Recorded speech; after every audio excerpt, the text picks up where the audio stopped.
Far beyond familiar galaxies lies a structure so vast that it breaks the expectations of cosmic theory. Yet, it stands there quietly, unmoving, challenging everything we think we know about size and scale. When we close our eyes and imagine the universe, we usually imagine it as a sea of stars. We see the familiar constellations of the night sky, Orion, Ursa Major, the Southern Cross. We see the bright band of the Milky Way arching overhead. To our human minds, these things are enormous. They define the ceiling of our world.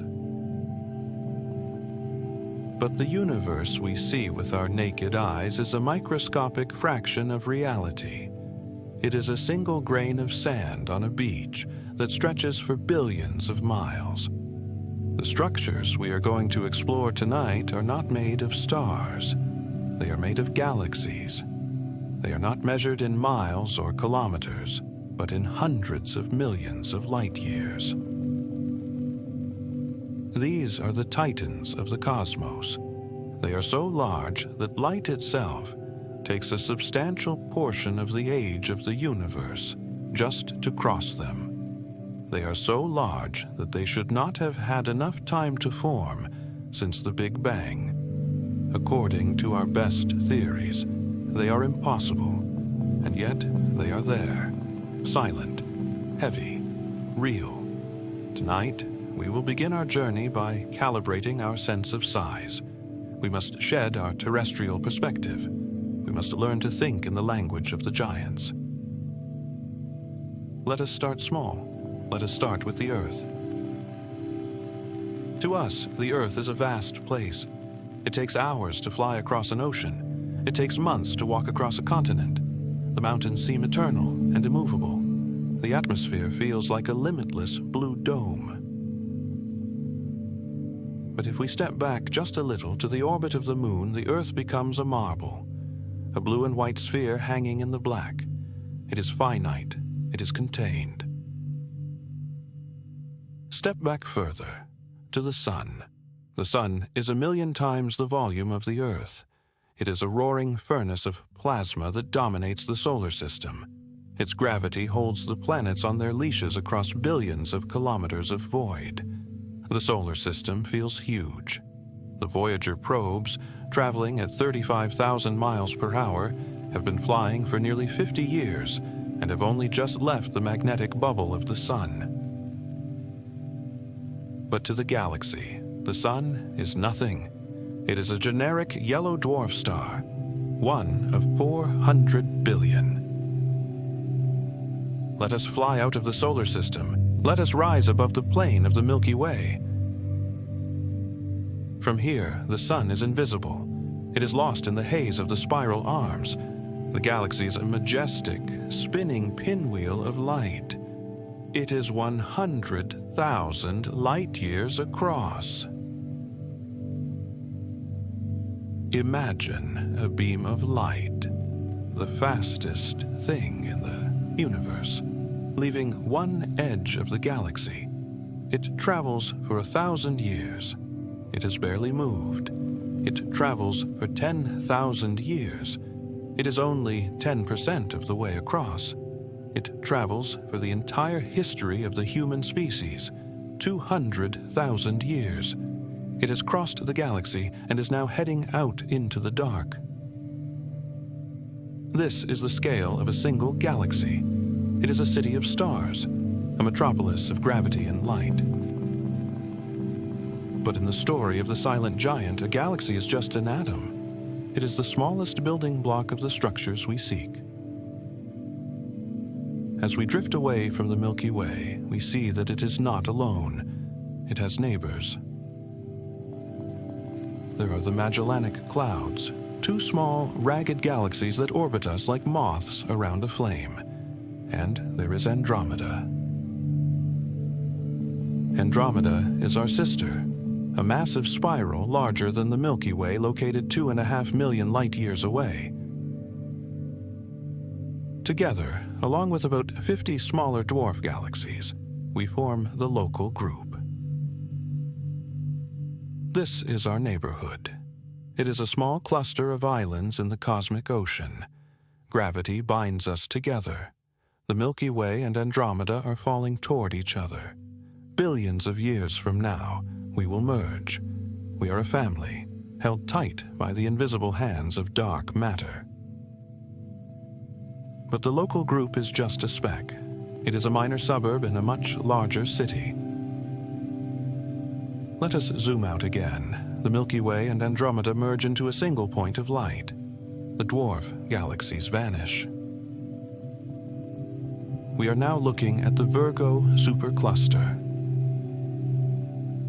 This is a swarm of galaxy groups. It contains thousands of galaxies. The Virgo cluster itself sits at the heart of it, a dense ball of massive elliptical galaxies, buzzing like bees in a hive. Our local group is located on the outskirts of this supercluster. We are the rural folks living on the edge of the great metropolis. We are being slowly pulled toward the center, toward the gravity of Virgo. The Virgo supercluster is vast. It spans 110 million light years. If you could fly across it, you would see galaxies of every shape and size. You would see spirals, ellipticals, irregulars. You would see collisions. You would see the active cores of quasars. It is a bustling, chaotic region of space. For a long time, astronomers thought this was the biggest structure there was. They thought the universe was made of these superclusters, scattered randomly through the dark like raisins in a pudding. But they were wrong. The Virgo supercluster is not an island. It is just a lobe. It is a small appendage of something much, much larger. In 2014, we mapped the flows of the galaxies. We looked at how they were moving. We found that the Virgo supercluster, along with the Centaurus cluster, the Hydra cluster, and many others, are all flowing together. They are like tributaries of water, rushing down a mountainside, converging into a mighty river. They are flowing toward a gravitational anomaly known as the Great Attractor. This river of galaxies defines a structure of immense proportions. We named it Laniakea. Laniakea is a Hawaiian word. It means immeasurable heaven. It is a fitting name. Laniakea contains 100,000 galaxies. It spans 520 million light years. It has the mass of 100 quadrillion suns. It looks like a giant glowing fern, or the branching neurons of a brain. Our Milky Way is just a tiny speck of dust located on the fringe of one of the outermost branches. Laniakea is our home continent in the universe. It is the watershed of gravity in which we live. Surely, this must be the limit. Surely, a structure 500 million light years across is the biggest thing nature can build. But no, Laniakea is just a piece of the puzzle. As we continue to zoom out, the light of Laniakea fades. It becomes just one knot in a vast, intricate web. This is the cosmic web. This is the true face of the universe. It does not look like a random scattering of stars. It looks like a sponge or a spider web. There are vast empty spaces called voids. These are regions hundreds of millions of light years across where almost nothing exists. No galaxies, no stars, just cold, dark vacuum. Surrounding these voids are the filaments, thread-like structures made of thousands of galaxies strung together like pearls. And where the filaments cross, where the threads knot together, we find the superclusters, the dense cities of light. The universe is a foam. The matter is concentrated in the thin walls of the bubbles. The interior of the bubbles is empty. Gravity built this. Over 13.8 billion years, gravity pulled the matter out of the voids and into the filaments. It sculpted the gas and the dark matter into this intricate lattice. But here is where the problem begins. Here is where the silent giant enters the story. There is a rule in cosmology, a fundamental assumption that underpins all our equations. It is called the cosmological principle. This principle states that the universe is homogeneous and isotropic on large scales. Homogeneous means the same everywhere. Isotropic means the same in every direction. Think of the air in your room. If you look at it with a microscope, it is chaotic. Molecules are clumping and moving. But if you look at the whole room, the air is smooth. It is the same density in the corner as it is in the center. It is uniform. The cosmological principle says the universe should be like that air. Yes, on small scales it is lumpy. We have stars, planets, galaxies. Yes, on medium scales we have clusters and superclusters. But if you zoom out far enough, the lumps should smooth out. The universe should look like a uniform mist of galaxies. We even calculated the scale at which this should happen. We call it the end of greatness. The theory predicts that you should not find any structure larger than about 1.2 billion light-years. Anything bigger than that would violate the smoothness. Gravity simply hasn't had enough time since the Big Bang to pull matter together across distances larger than that. If we found a structure larger than the end of greatness, it would be like finding a mountain range floating in the middle of a cup of tea. It shouldn't be there. It breaks the physics of the fluid. So astronomers looked. They mapped the sky, confident that they would see the web smooth out into a boring, uniform fog. But the universe refused to be boring. Instead of smoothing out, the structures got bigger. In 1989, Margaret Geller and John Huchra discovered the Great Wall, a sheet of galaxies 500 million light-years long. It was huge, but it still fit within the theory. Just barely. Then, in 2003, we found the Sloan Great Wall, a structure 1.4 billion light-years long. This was a warning shot. It was technically larger than the theoretical limit. It made cosmologists uncomfortable. They tried to explain it away as a chance alignment, an optical illusion of perspective.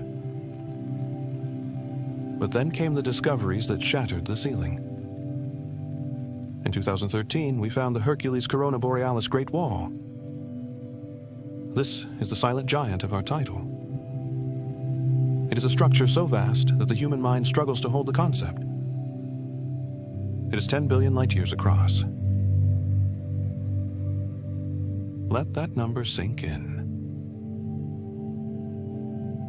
The observable universe, the entire bubble of reality we can see, is about 93 billion light-years in diameter. This single structure spans more than 10% of the entire diameter of the universe. It is not a loose collection. It is a cohesive wall of galaxy clusters bound by gravity, emitting high-energy gamma rays. It is impossible. According to the standard model of cosmology, the lambda CDM model, there has not been enough time since the beginning of the universe for gravity to build something this big. Light takes 10 billion years to cross it. That means if a galaxy on one end wanted to send a gravitational signal to a galaxy on the other end to say, "Come closer," the signal would take 10 billion years to arrive. The universe is only 13.8 billion years old. There simply hasn't been enough time for the wall to know it is a wall. It shouldn't be able to hold itself together. It shouldn't exist. And yet it is there.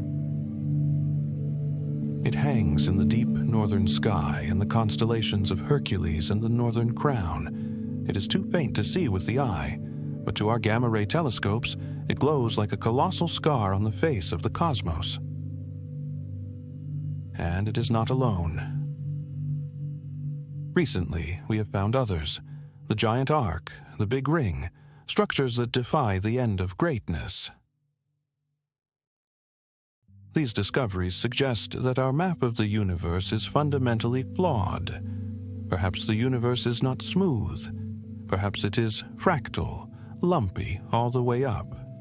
Or perhaps there is some ancient physics, some echo of the Big Bang, that organized matter into these giant patterns before gravity even started working. As we drift through this chapter, try to visualize the sheer audacity of this scale. Imagine you are floating far outside the universe, looking down at it like a marble. You see the fine mist of galaxies, but you also see these thick, heavy veins running through it, the bones of the cosmos. The Hercules-Corona Borealis Great Wall is the spine of the observable universe. It is silent. It does not move, at least not on human timescales. It is frozen in the deep time of the cosmos. It is a monument to a force we do not understand.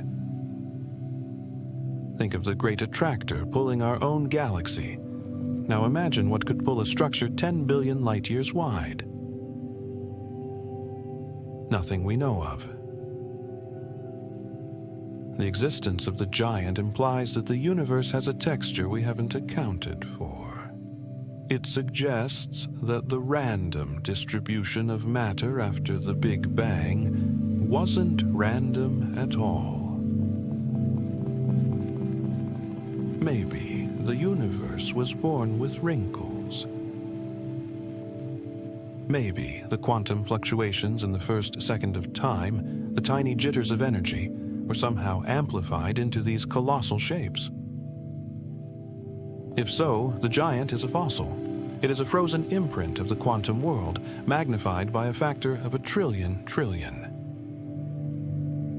When we look at it, we are looking at the fingerprint of the creation event, preserved in the arrangement of billions of galaxies. Let the feeling of impossible size wash over you. Usually, when we feel small, we feel anxious. But this scale is so large that it goes beyond anxiety. It becomes abstract. It becomes peaceful. You are a microscopic part of a galaxy, which is a microscopic part of a supercluster, which is a microscopic part of a wall, which is a microscopic part of the universe. You are hidden in the nesting dolls of gravity. You are safe in the depth of the structure. The giant does not care about us. It does not know we are here. It is simply being. There is a comfort in its indifference. It is the stability of the mountain, but on a cosmic scale. Imagine the view from a planet inside the Great Wall. The night sky would look normal. You would see the stars of your own galaxy. You would see the band of your own Milky Way. You would have no idea that you were part of a monster. Only by building the most powerful telescopes, only by mapping the position of millions of distant galaxies, could you realize that you were living in a wall of light. We are like ants walking on the back of a sleeping elephant. We see the wrinkles in the skin as canyons. We see the hairs as forests. We have no concept of the elephant. But slowly, we are learning to see the shape of the beast. In the coming chapters, we will explore the specific parts of this mystery. We will look at the giant arc, a smiley face of galaxies spanning 3.3 billion light-years. We will look at the Big Ring, a perfect circle of galaxy clusters that defies explanation. We will dive into the cosmic web and explore the voids, the empty spaces that define the walls. And we will ask the ultimate question: What does this mean for the future of the universe? Will these structures continue to grow? Will gravity eventually pull the whole universe into a single lump? Or will dark energy, the expanding force, tear the giant apart? Is the Great Wall a permanent feature, or is it a temporary gathering of dust before the wind blows it away? But for now, stay with the image of the Laniakea supercluster, the glowing fern. Visualize the flow. The galaxies are flowing like water, slow, majestic, inevitable. Our Milky Way is flowing with them. We are drifting downstream. We are moving at 600 kilometers per second toward the Great Attractor. Feel the motion. It is not a bumpy ride. It is the smoothest slide in existence. The gravity of the giant is pulling you gently, constantly, holding you in the stream of the cosmos. You are not lost in the dark. You are part of the flow. Rest in that current. The scale is vast, but the feeling is intimate. It is the feeling of belonging to something much, much larger than yourself. You are a child of the Laniakea. You are a resident of the Great Wall. The silent giant is watching over the deep night. In the next chapter, we will travel to the giant arc. We will look at a structure that looks like a smile in the deep data. We will explore how we found it, hiding in the light of quasars. We will see that the universe is not just random, it has patterns, and patterns imply meaning, or at least they imply a story we haven't learned to read yet. For now, close your eyes to the small world. Open your mind to the large world. Let the walls of your room dissolve. Let the ceiling open up. See the filaments stretching across the sky. See the knots of light. See the heavy, silent structure that holds the darkness in place. Drift among the superclusters. Float in the gravity of the giant. Sleep. We have left the familiar shores of the Milky Way. We have drifted past the local islands of the Andromeda Galaxy and the Magellanic Clouds. We have even transcended the glowing, fern-like structure of Laniakea, our local supercluster. We are now floating in the deep, uncharted waters of the cosmos, looking for monsters. In the previous chapter, we spoke of the cosmological principle, the golden rule of astronomy, which states that the universe, when viewed on a large enough scale, should be smooth. It should be uniform. Like a cup of tea with milk stirred perfectly into it, there should be no lumps left. Astronomers even calculated the exact point where this smoothness should begin. They called it the end of greatness. It is a poetic name for a mathematical limit. The theory predicted that you should never, ever find a single structure larger than about 1.2 billion light-years across. Anything bigger than that would be a violation of the laws of gravity and time. It would be physically impossible for matter to have organized itself into such a large shape in the limited time since the Big Bang. We thought we had reached the end of greatness. We thought we understood the architecture of the dark. But the universe has a way of humbling us. Just when we think we have mapped the boundaries, we find something that breaks the map. In 2013, we found something that didn't just step over the line of greatness. It shattered it. We found a structure so colossal that it spans 10 billion light-years. Tonight, we will explore the Hercules-Corona Borealis Great Wall, we will learn how we found this invisible giant using the brightest flashes in the universe. And we will stand in awe of a thing that is too big to exist, yet hangs silently in the northern sky. To find the invisible, you need a light, but not just any light. To see the largest structures in the universe, you need the brightest beacons in existence. You need gamma-ray bursts. Let us take a moment to understand these cosmic flashbulbs. A gamma-ray burst, or GRB, is the death cry of a massive star. Imagine a star 30, 40, or 50 times the mass of our Sun, a true Leviathan. It lives a short, furious life, burning through its nuclear fuel in a few million years. When the fuel runs out, the core collapses. But it does not just form a neutron star. It collapses all the way down. It punctures the fabric of space-time and forms a black hole. As the rest of the star falls inward toward this new black hole, it creates a swirling disk of superheated plasma. Magnetic fields twist and snap. And in a moment of cataclysmic violence, 2 jets of pure energy are launched from the poles of the dying star. These jets act like lasers. They focus the energy of the explosion into tight beams. They punch through the outer layers of the star and race out into the universe at 99.99% the speed of light.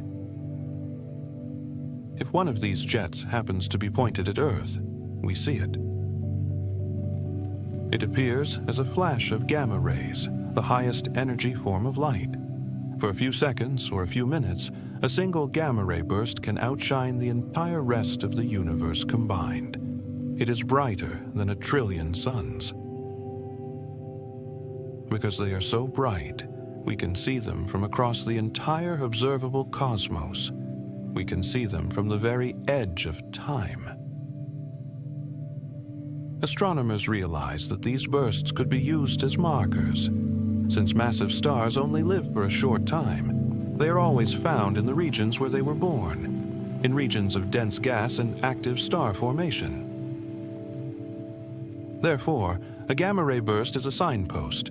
It says, here lies a galaxy. Here lies a dense cluster of matter. If you map the locations of these bursts, you are mapping the skeleton of the universe. You are placing pins on a map of the dark. In 2013, a team of astronomers led by Istvan Horvath was analyzing data from the Swift and Fermi space telescopes. These satellites scanned the sky, looking for these brief flashes.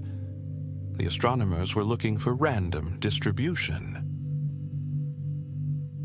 According to the cosmological principle, the bursts should be scattered evenly across the sky like raindrops on a pavement.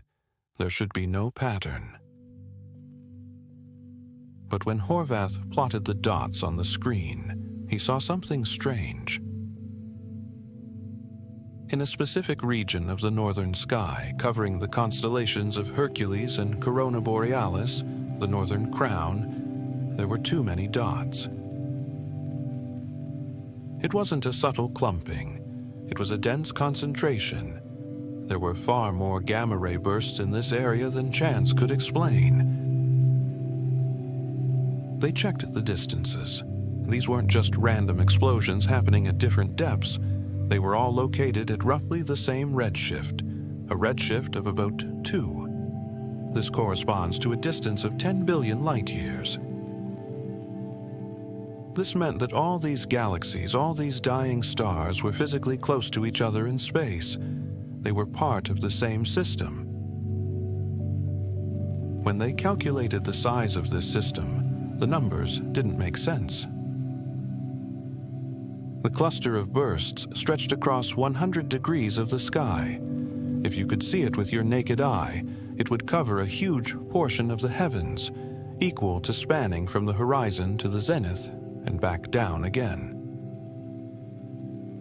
At a distance of 10 billion light-years, for something to appear that wide, It must be 10 billion light years across. 10 billion. Let us try to visualize this scale. The Milky Way is 100,000 light-years wide. The distance to Andromeda is 2 million light-years. The Laniakea supercluster is 500 million light-years. The Hercules-Corona Borealis Great Wall is 20 times larger than Laniakea. It's 100,000 times larger than the Milky Way. It constitutes about 10% of the diameter of the entire observable universe. Imagine a wall that is 10% the size of the room it is in. It is not just a feature, it is a partition. It is a dominant structural element of the cosmos. The discovery was met with skepticism. It must be a statistical fluke, some said. It must be a trick of the data. But the math held up. The probability of finding such a cluster by random chance was less than 0.0 something percent. It was real. This structure, the Great Wall, presents a crisis for cosmology, a quiet, terrifying problem of timing. Gravity is a slow worker. It takes time to pull things together. In the beginning, after the Big Bang, the universe was a smooth soup of particles. To build a galaxy, gravity has to pull the gas in. To build a cluster, gravity has to pull the galaxies in. The larger the structure, the longer it takes to build. Think of building a sandcastle. You can build a small tower in a minute. You can build a wall in an hour. But to build a life-size replica of a city would take years. To build a structure 10 billion light-years across requires communication. Gravity travels at the speed of light. For one end of the wall to know that the other end exists, for them to be bound together gravitationally, gravity has to have time to travel between them. But light takes 10 billion years to cross the wall. The universe is only 13.8 billion years old. And we are seeing the wall as it was 10 billion years ago because of the light travel time. This means we are seeing this structure existing when the universe was only 3 or 4 billion years old. Do you see the problem? There simply wasn't enough time. Even if matter started moving at the speed of light the moment the Big Bang happened, it couldn't have organized itself into a shape this big by that time in history. It is like finding a fully built skyscraper 5 minutes after the invention of the brick. It shouldn't be there. It defies the chronology of creation. So, what is it? We do not know. It sits there in the data, a silent, stubborn fact that refuses to fit into our theories. Some physicists suggest that it might not be a structure formed by gravity in the traditional sense. Perhaps it is a fossil. Maybe the universe wasn't born smooth. Maybe during the epoch of inflation, the first fraction of a second, there were quantum fluctuations that got frozen into the fabric of space. Imagine wrinkles in a sheet. If you stretch the sheet, the wrinkles get bigger. If the Great Wall is a primordial wrinkle, then it didn't need time to form. It was born big. It is an echo of the Big Bang itself, stretched to macroscopic size. If this is true, then looking at the Great Wall is like looking at a microscope slide of the first instant of time, magnified by a factor of trillions. Others suggest that we are seeing a shadow of the web. We know the universe is filled with the cosmic web, filaments of dark matter. Perhaps the Great Wall is simply a place where several massive filaments happen to align, creating a supercluster, a knot in the web that is exceptionally dense. Whatever it is, it changes how we feel about the universe. We used to think the universe was isotropic, the same in every direction. If you look north, south, east, or west, you should see roughly the same number of galaxies. But the Great Wall breaks this symmetry.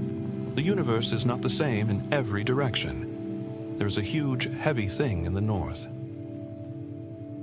This suggests that the universe has a texture. It has a grain. It has a geography.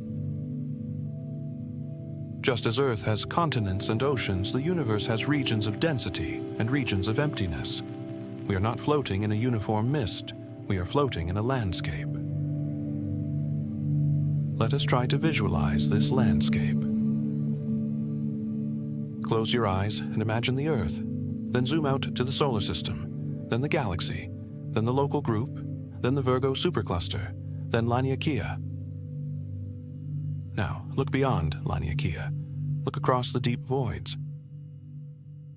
There, looming in the distance, is the Great Wall. It is not a solid wall of brick. It is a wall of galaxies, billions of galaxies. It creates a sheet, a curtain of light hanging in the dark. Because it is so far away, its light is dim. It is redshifted. To our eyes, it is invisible. But to the cosmos, it is a heavy presence. Its gravity is immense. Even though it is 10 billion light-years away, its mass is so great that it might be subtly pulling on us.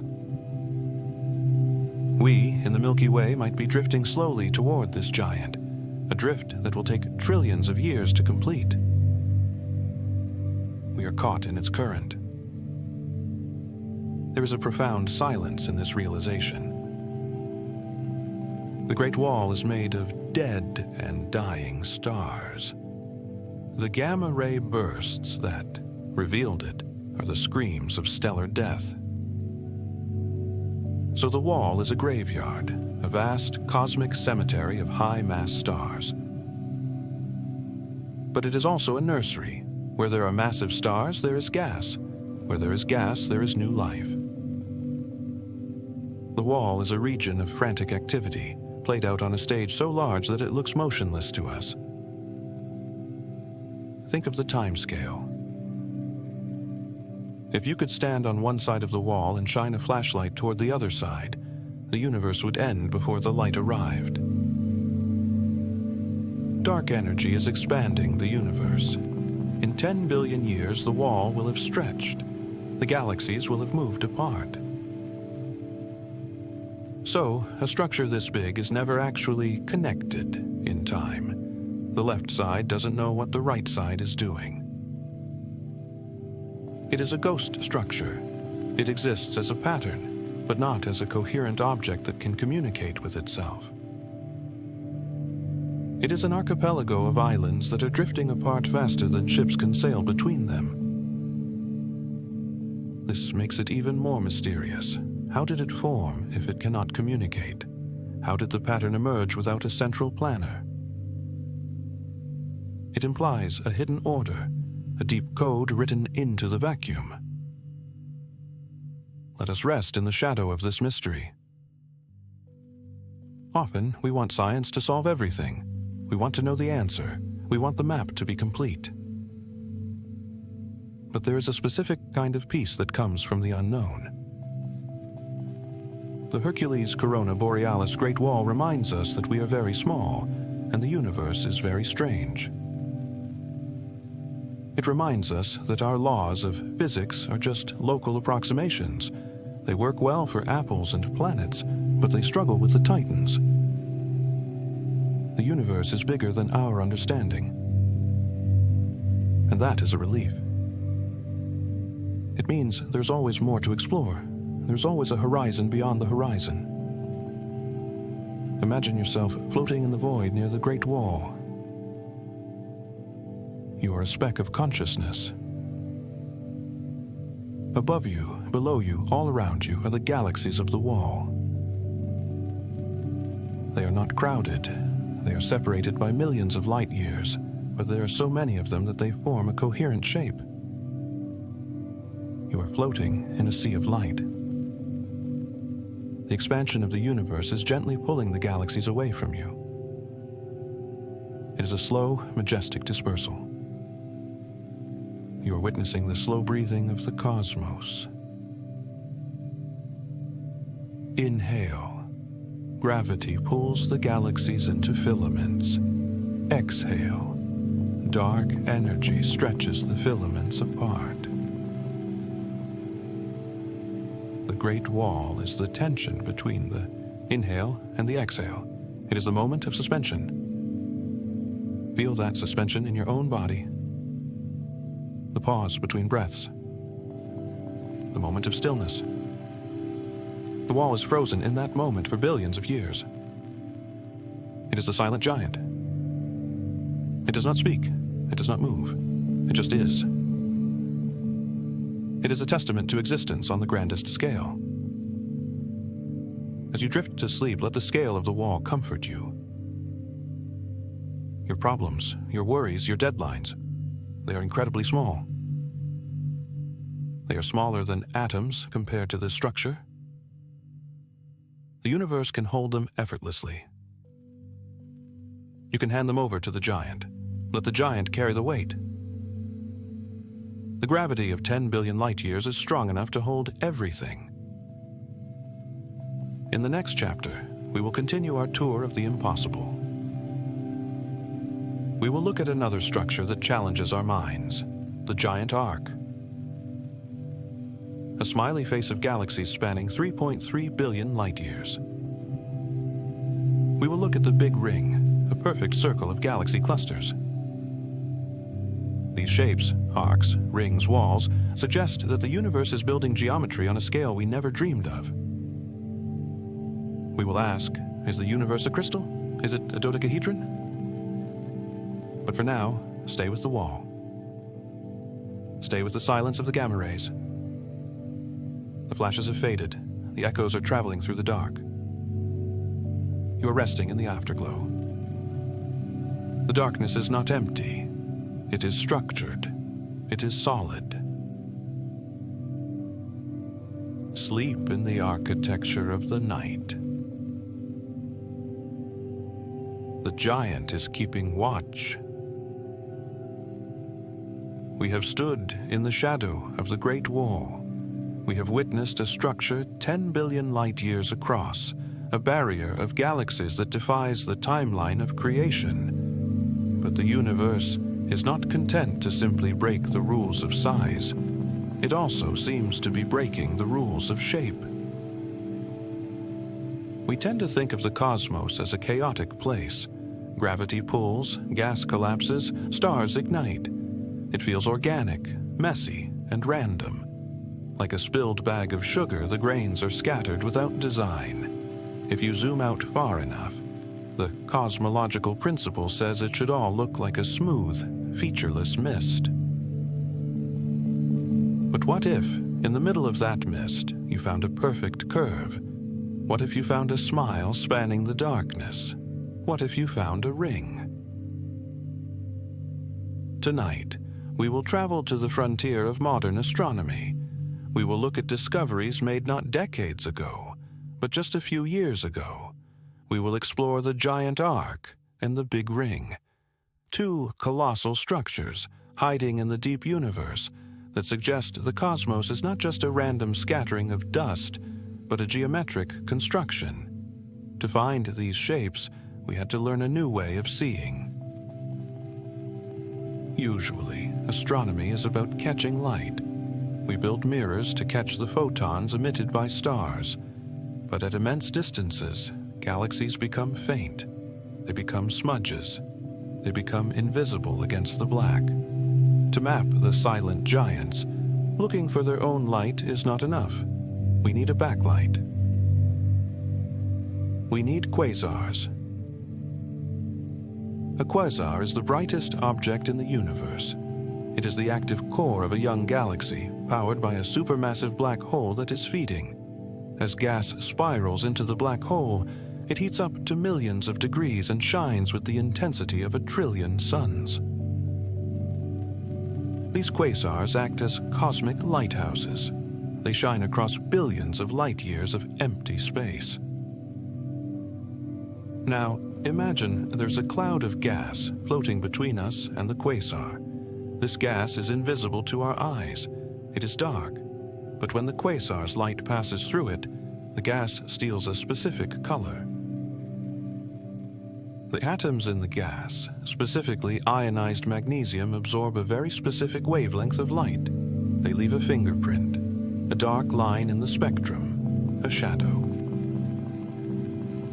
This technique is called absorption spectroscopy. It is the art of seeing the invisible by looking at what is missing from the light. If we see a shadow of magnesium, we know there is a cloud of gas.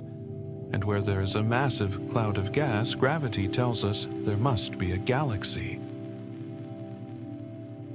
So we don't need to see the galaxies directly. We just need to see their shadows cast against the distant fire of the quasars.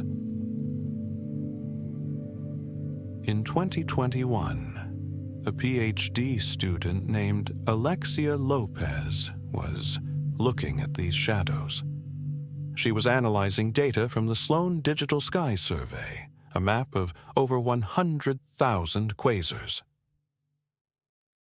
She wasn't looking for a giant. She was looking for something much smaller. But as she plotted the shadows on a map of the sky, a pattern emerged. It was faint, it was subtle, but it was huge.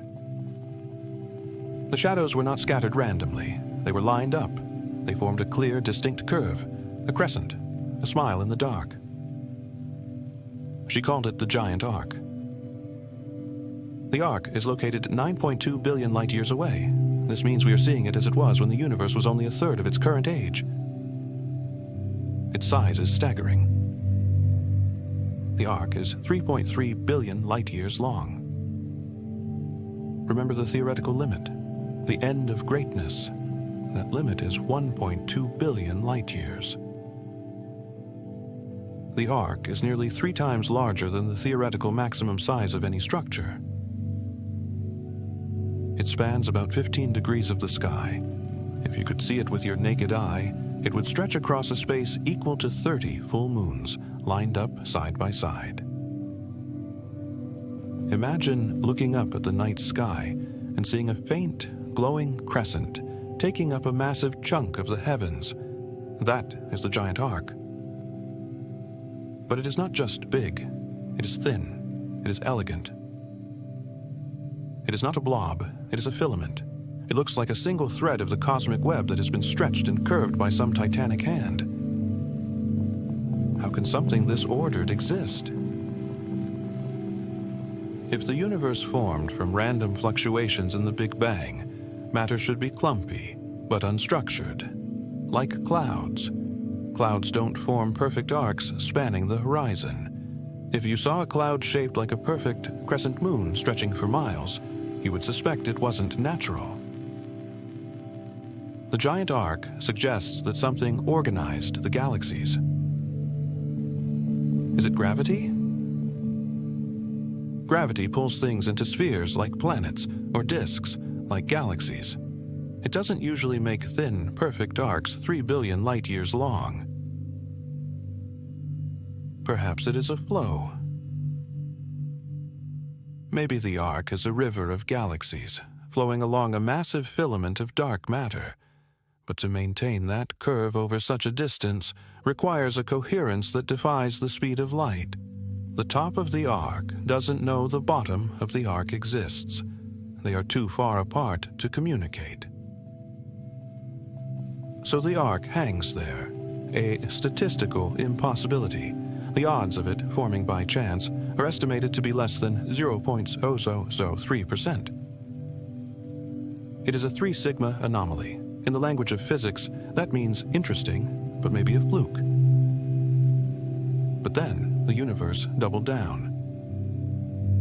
2 years later, in 2024, the same astronomer, looking at the same region of the sky, found another shape. Located at the same distance, 9.2 billion light years, and just a few degrees away from the arc, was another monster. This one was not a line, it was a loop. The Big Ring. It is a perfect circle of galaxies and gas clouds. Its diameter is 1.3 billion light-years. Its circumference is 4 billion light-years. If the arc is a smile, the ring is a halo. Together, they form a complex. They are neighbors. They are at the same depth in the ocean of time, and they are right next to each other on the canvas of the sky. This proximity changes everything. You might find one giant anomaly by accident, a cloud that looks like a rabbit, but to find a giant rabbit next to a giant carrot, that suggests a pattern. The odds of finding the arc and the ring so close together by random chance are vanishingly small. It suggests that they are part of a single colossal system. A system that spans a significant fraction of the observable universe. Let us try to visualize the shape of the ring. From Earth, it looks like a circle, but looking at the data in 3D, it appears to be more like a coil, like a slinky toy seen end-on. It spirals through the dark.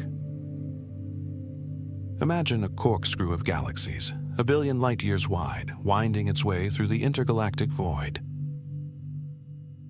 What could create a corkscrew? Gravity pulls in straight lines. It doesn't twist things into spirals on this scale. This brings us to the edge of known physics. It forces us to consider theories that have been relegated to the fringe. Cosmic strings. These are not the strings of string theory, which are tiny.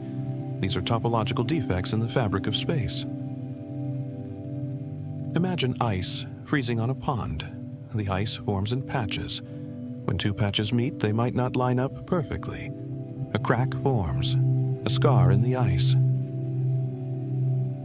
Cosmic strings are cracks in the universe formed during the Big Bang. They are thin tubes of high-energy vacuum that stretch across the entire cosmos. They are incredibly dense.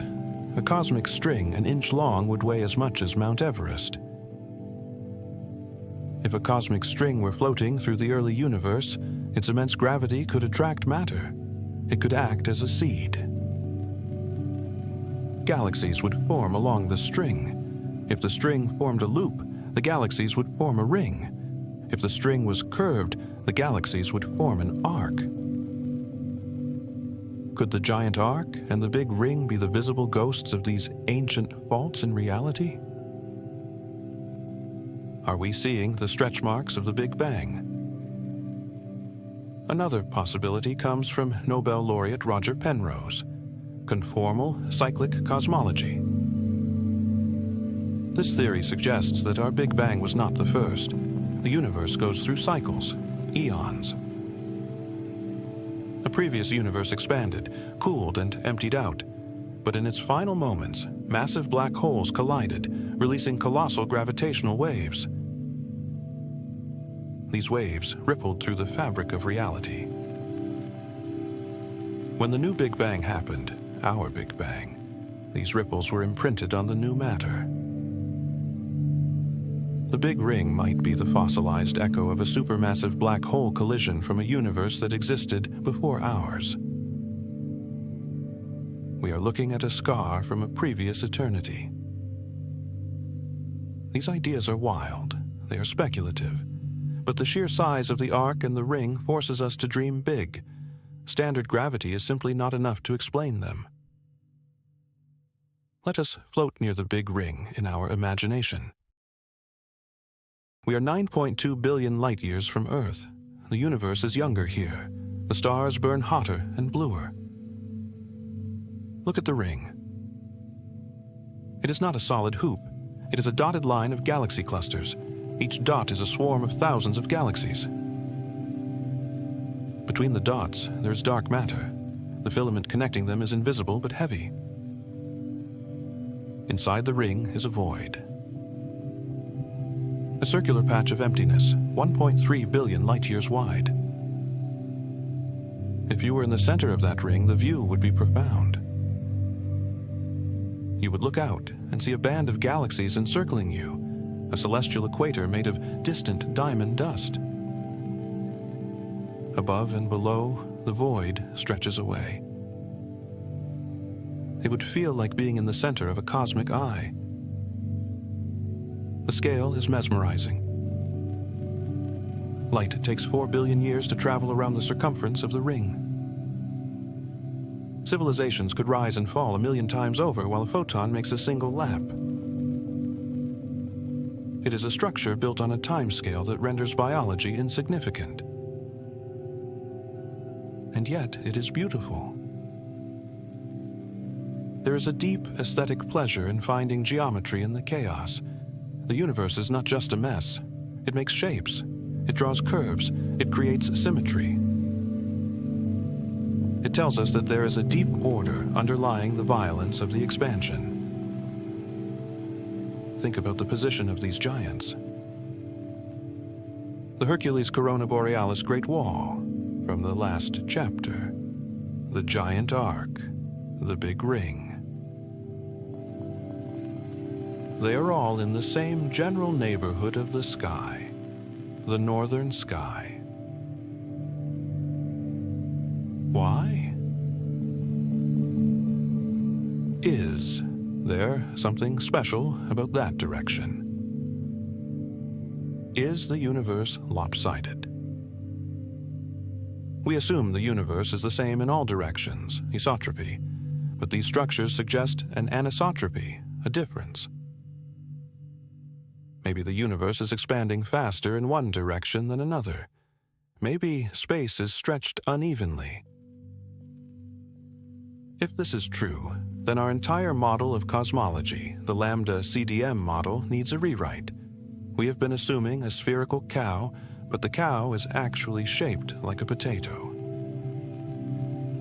This uncertainty is not stressful. It is exciting. It means the book of the universe is not finished. There are pages we haven't read. As we drift through this chapter, consider the quietness of these structures. They are huge, but they are ghostly. We only see them as shadows against the quasars. They are silhouettes in the fog. If the quasars turned off, the arc and the ring would vanish into the black. They would still be there, massive and heavy, but we would never know. How many other giants are hiding in the dark, waiting for a backlight? The universe might be packed with rings and arcs and walls that we simply cannot see because the lighting isn't right. We are walking through a dark room full of furniture, and we have only found the pieces that happen to be in front of a window. Let yourself relax into the mystery. You do not need to solve the equations of cosmic strings to appreciate the beauty of the ring. Just visualize the shape. A perfect circle of light floating in the deep ocean of time. It is stable, it is poised. Gravity is holding the hands of the galaxies, forming a chain. Expansion is trying to break the chain, but the grip holds. For now. Eventually, dark energy will win. The ring will expand. The dots will drift apart. The geometry will dissolve. But that is billions of years away. In this moment, this long, slow cosmic moment that lasts for eons, the ring is whole. You are floating in a universe that likes to draw pictures. Let the curvature of the giant arc cradle your mind. Imagine lying in the curve of the smile. It is a hammock made of galaxies, supported by the invisible dark matter, swinging gently in the expansion. The scale is so large that the motion is imperceptible. It feels like perfect stillness. Rest in the geometry. The lines of the universe are not tangled. They are graceful. They guide the eye. They guide the spirit. In the next chapter, we will go deeper into the scaffolding that supports these shapes. We will look at the cosmic web in detail. We will see how the filaments connect the Great Wall to the ring and the ring to the arc. We will explore the voids, the empty spaces that define the structure. We will see that the universe is a sponge, and we are living in one of the walls of the sponge.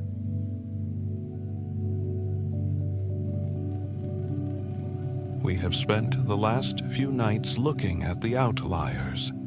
We have stared in disbelief at the Hercules-Corona Borealis Great Wall, a barrier of light 10 billion light-years long. We have traced the curve of the giant arc and the loop of the big ring. These structures are the monsters of the deep, the leviathans that break the surface of our understanding.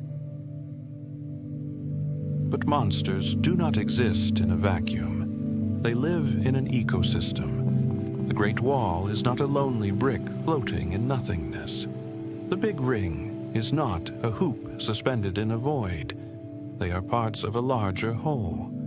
They are the thickest veins in a body that spans the entire cosmos. Tonight, we will turn on the lights in the entire room. We will stop looking at the individual pieces of furniture and look at the pattern of the carpet. We will discover the cosmic web. This is the true face of the universe. It is not a random scattering of stars like salt spilled on a table.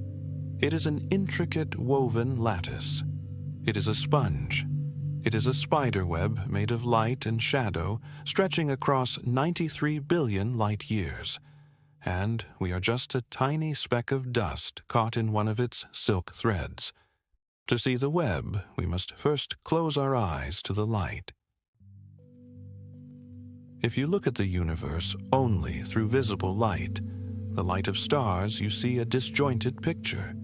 You see clusters of galaxies here and there, separated by dark gaps. It looks like an archipelago of islands in a black ocean. But if you could put on glasses that show you gravity, glasses that show you dark matter, the ocean would drain away. The islands would be revealed as the peaks of vast mountain ranges rising from the deep. The universe is built on a skeleton of invisible matter. In the very beginning, just a fraction of a second after the Big Bang, the universe was almost perfectly smooth. It was a hot soup of particles, but it wasn't perfectly smooth. There were tiny jitters, quantum fluctuations, microscopic ripples in the density of the soup. As the universe expanded, these ripples expanded. The slightly denser areas had slightly more gravity. They pulled in more matter. The slightly emptier areas had less gravity.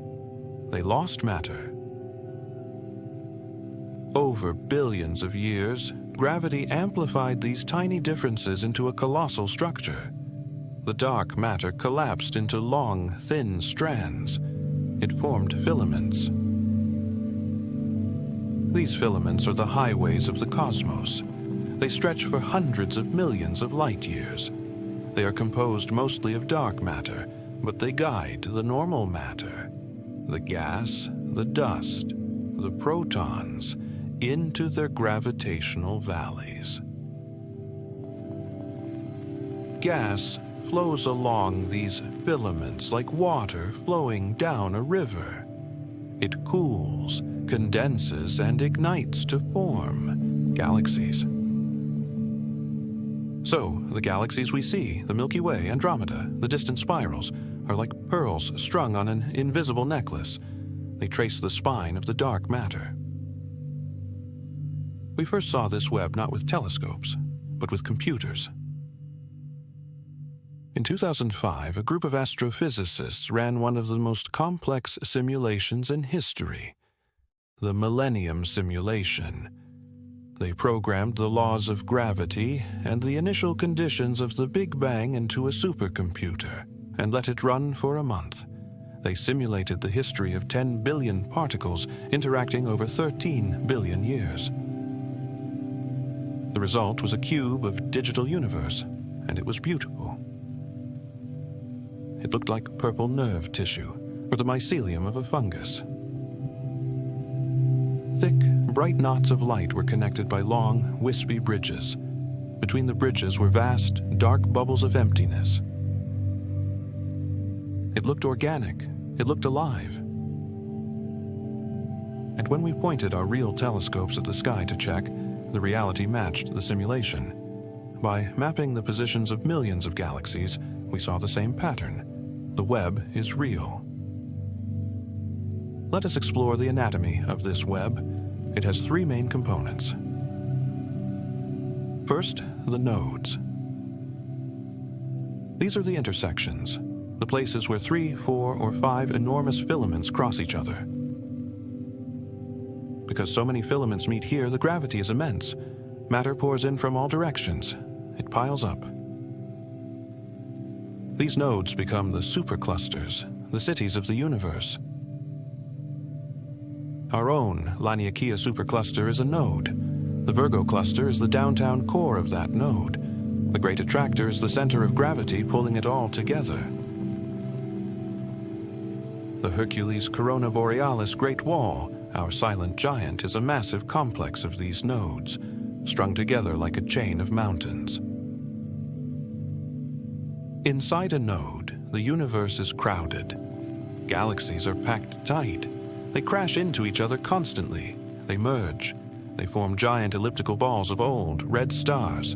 The gas is so hot it glows in X-rays. It is a chaotic, bustling metropolis. Second, the filaments. These are the roads connecting the cities. They are the bridges. A filament might be 20 million light-years long, but only 2 million light-years wide. It is a thin thread in the grand scale of things. Our Milky Way and Andromeda are located in a small filament called the local sheet. We are drifting along this country road, slowly heading toward the big city of the Virgo cluster. The filaments are quieter places. The galaxies here are more spread out. They are mostly spirals, like us. Beautiful, delicate disks that haven't been smashed by too many collisions. We have room to spin. We have room to grow. Being in a filament is a bit like living in the suburbs. It is peaceful, but you are still connected to the grid. Third, and most importantly, the voids. These are the spaces between the filaments, the holes in the net. The voids are gigantic. They can be hundreds of millions of light-years across. Inside a void, there is almost nothing. The density of matter in a void is less than 1/10 of the average density of the universe. It is the truest vacuum in nature. Imagine a bubble of soap. The soapy water is the galaxies, the walls. The air inside the bubble is the void. The universe is a foam of these bubbles. Let us visit the most famous of these empty places, the Boötes Void.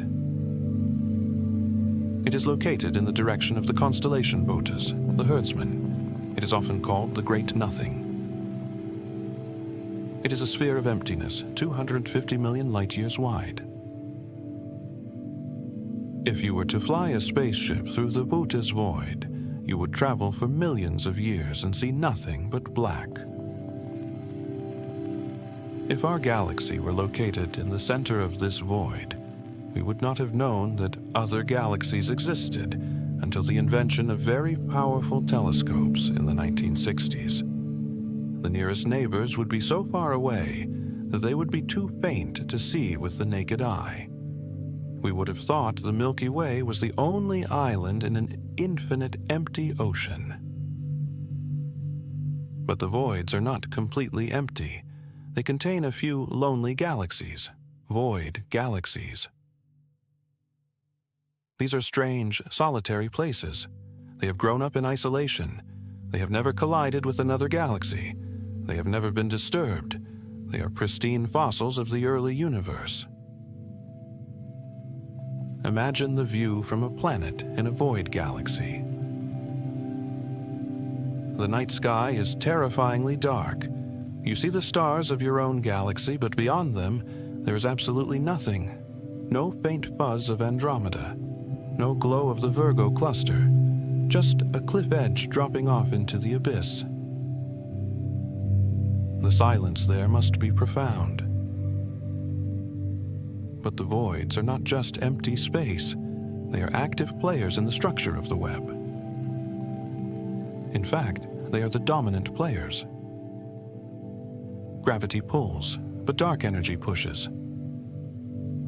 Dark energy is the energy of empty space. And where is there the most empty space? In the voids. So the voids are the engines of expansion. They are expanding faster than the rest of the universe. They are inflating like balloons. As they inflate, they push the matter away. They squeeze the galaxies into the filaments.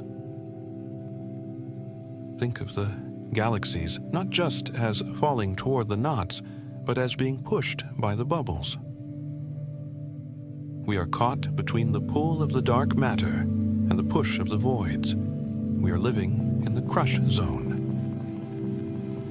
The walls of the cosmic web are the boundaries where expanding voids meet. When two bubbles touch, they form a flat wall of soap between them. The local sheet, our home, is one of these walls. We are sandwiched between the local void and another void. We are being compressed into a flat plane by the expansion of emptiness on both sides. This explains the flatness of the universe's local structure. We are living on a membrane. Now, let us zoom back out to the Great Wall and the Big Ring. How do they fit into this picture? The Great Wall is simply a very, very long filament, or perhaps a sheet where many voids meet. The Big Ring is a loop of filaments surrounding a circular void. The giant arc is a curved bridge connecting two massive superclusters. These impossible structures are just the largest features of the web. They are the main arteries. The fact that they are so big suggests that the voids they surround are also colossal. If the ring is 1.3 billion light-years across, the void inside it is a hole in the universe of mind-bending proportions. This scale invites us to rethink our place. We are often told that the universe is homogeneous and the same everywhere, but the cosmic web tells us that the universe has geography. It has mountains, superclusters. It has valleys, filaments. It has deserts, voids. It is a landscape. And like any landscape, it takes time to traverse. Light travels along the filaments like a car on a highway. It avoids the voids. Wait, does it?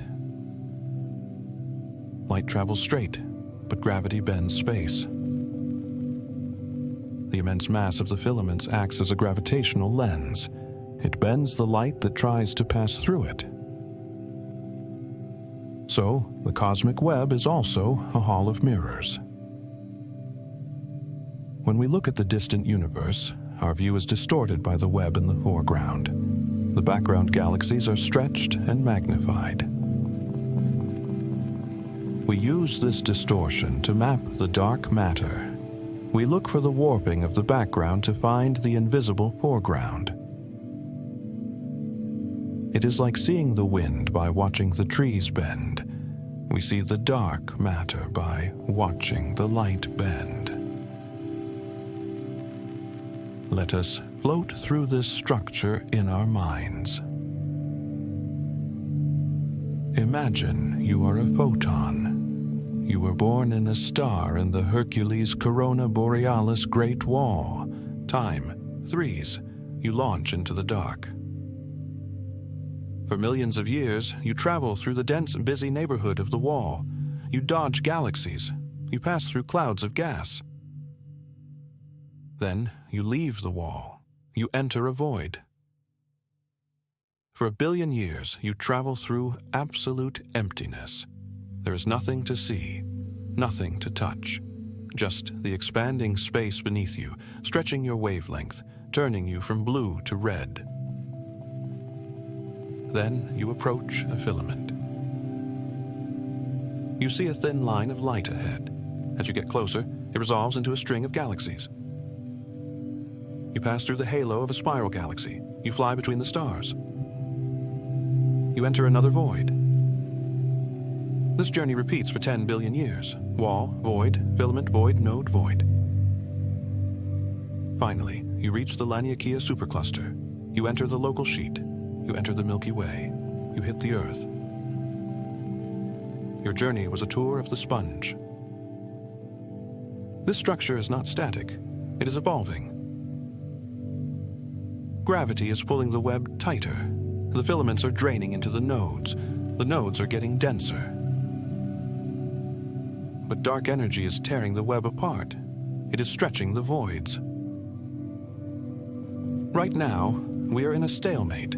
The web is holding, but eventually, dark energy will win. The filaments will snap. The superclusters will become isolated islands. The cosmic web will dissolve into an archipelago of lonely rocks. The Great Wall will break into pieces. The Big Ring will uncoil. But that is a story for the deep future. For now, the web is whole. It is the magnificent scaffolding of existence. Think about the connectivity. Because of the filaments, galaxies are not isolated. They are connected by bridges of gas. Matter flows between them. We have detected this intergalactic medium. It is a hot, tenuous gas that hangs in the filaments. It means that the atoms in our galaxy might not have been born here. They might have flowed down a filament from a neighbor galaxy billions of years ago. We are breathing the exhaust of distant stars, delivered to us by the cosmic pipeline. The web connects us all. As you lie in the dark, visualize the filaments passing through the room. Not physically, the web is on the scale of megaparsecs, but geometrically. You are inside a solar system, which is inside a galaxy, which is inside a filament, which is part of the web. You are woven into the fabric. The structure is holding you. It is a comforting thought. The universe is not a chaotic mess. It has a plan. It has a shape. It looks like a brain. This is a strange coincidence. The structure of the cosmic web looks remarkably like the structure of a neural network. Neurons connected by axons, galaxies connected by filaments. Is the universe thinking? Probably not in the way we think. The signals travel too slowly. A thought would take billions of years to cross a synapse. But the resemblance is striking. It suggests that the laws of physics, growth, connection, complexity, follow the same patterns at all scales. From the microscopic brain cell to the macroscopic supercluster, nature builds webs. It builds connections. You are a small web inside a big web. Let the complexity of the web lull you. It is too big to comprehend, and that is the point. You don't have to comprehend it. You just have to reside in it. You are a node in your own local network of friends and family. And you are a particle in the universal network of gravity and light. Feel the strands of gravity stretching out from you in all directions, connecting you to the Earth, to the Sun, to the center of the galaxy, to the Great Attractor, to the Great Wall. You are anchored. The web is flexible, but it is strong. Rest in the hammock of the universe. In the next chapter, we will look at the motion within this web. We have spoken of the flow. We will follow the river of galaxies.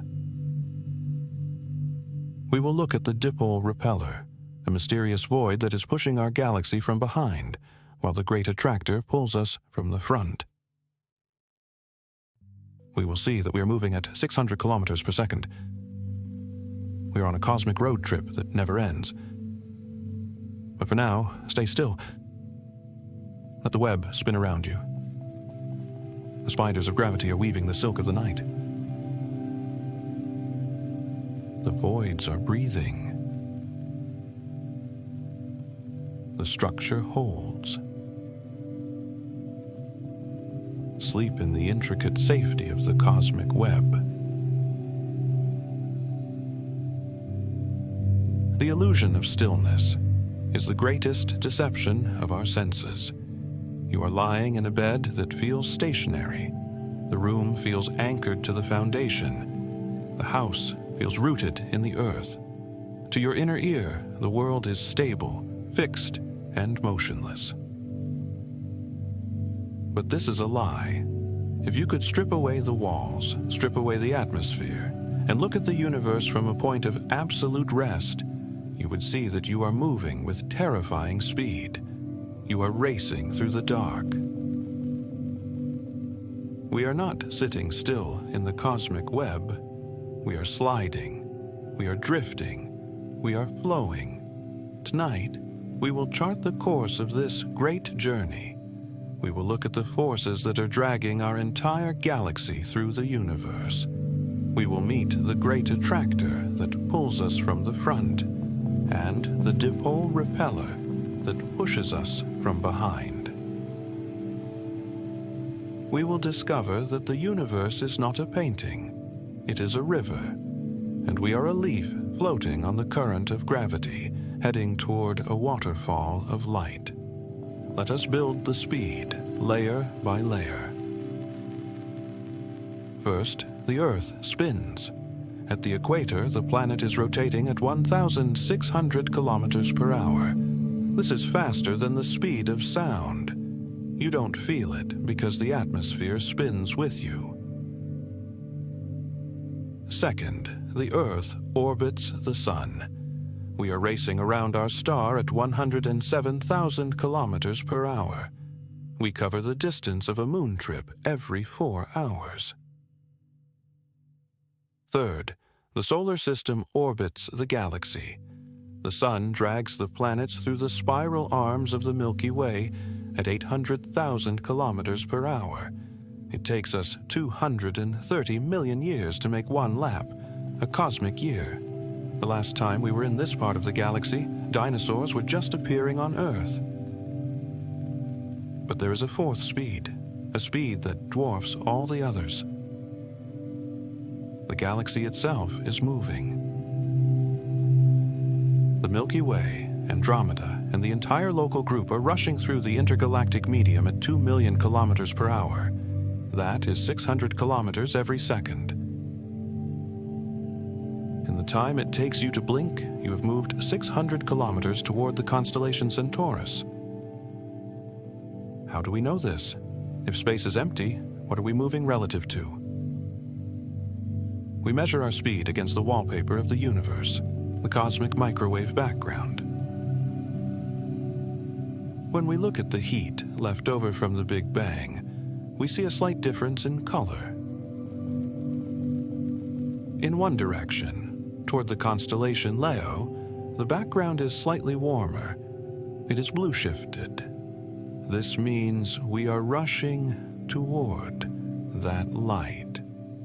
The waves are piling up on the windshield of the galaxy. In the opposite direction, toward Aquarius, the background is slightly cooler. It is redshifted.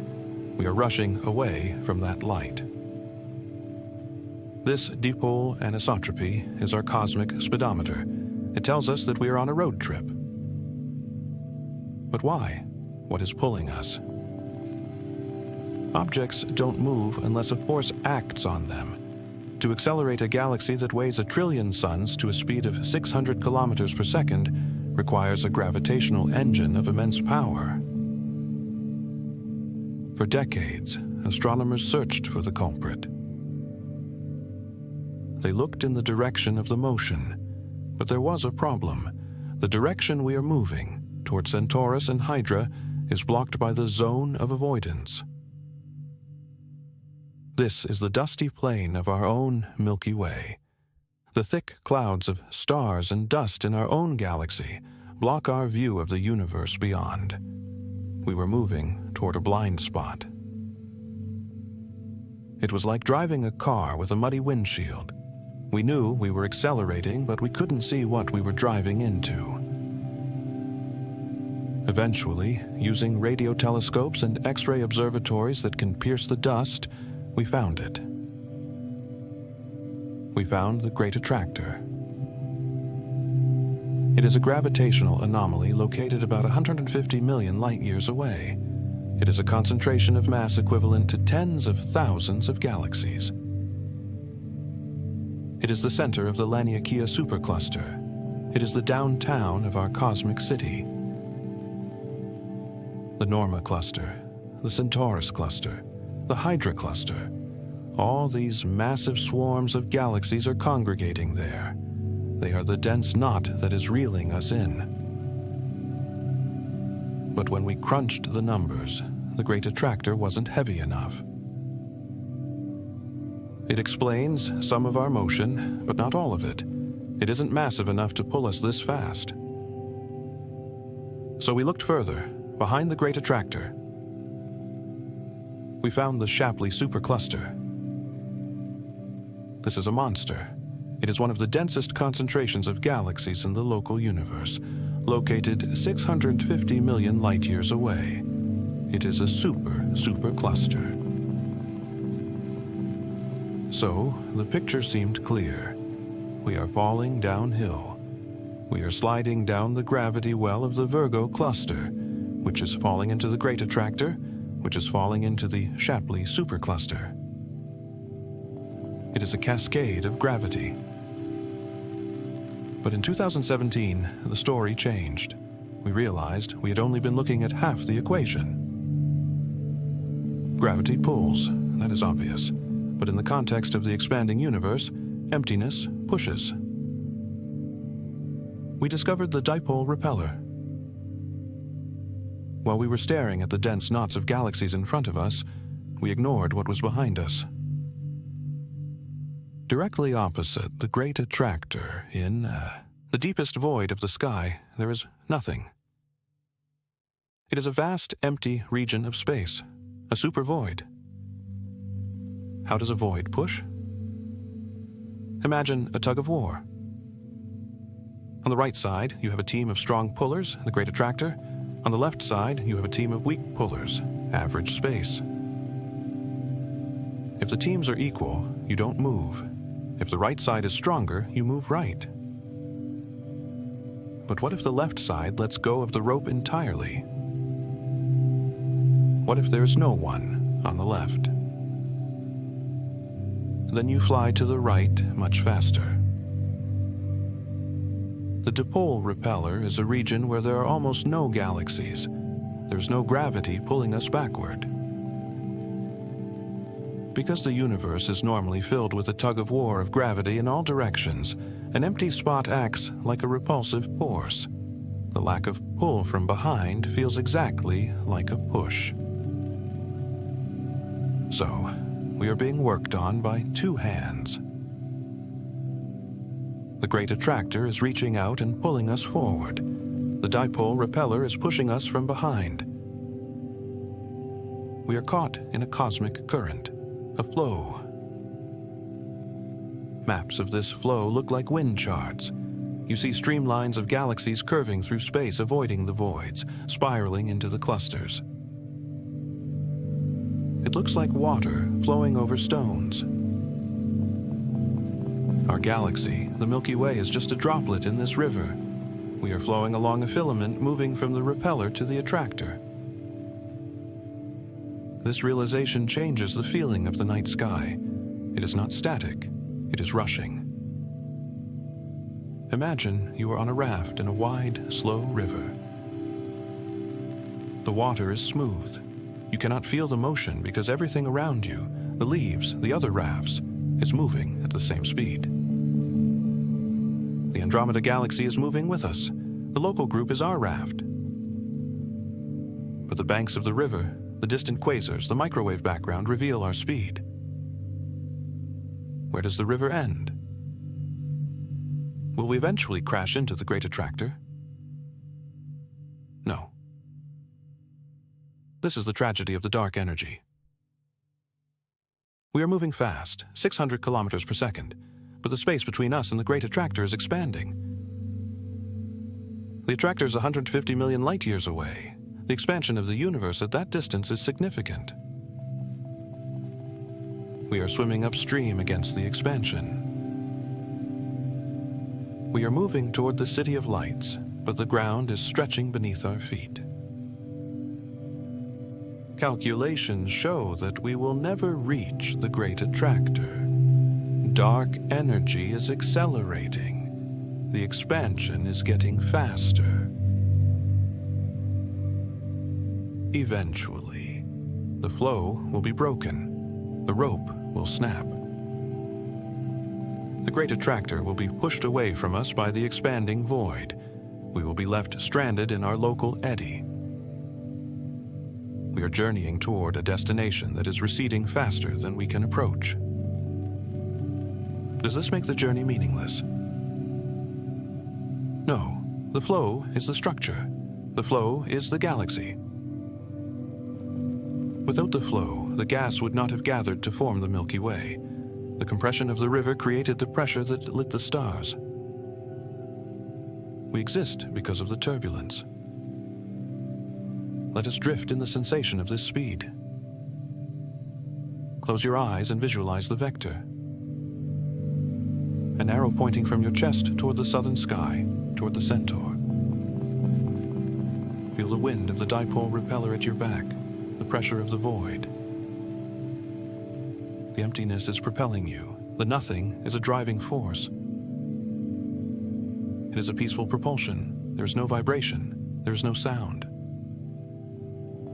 Just the silent, frictionless slide through the dark.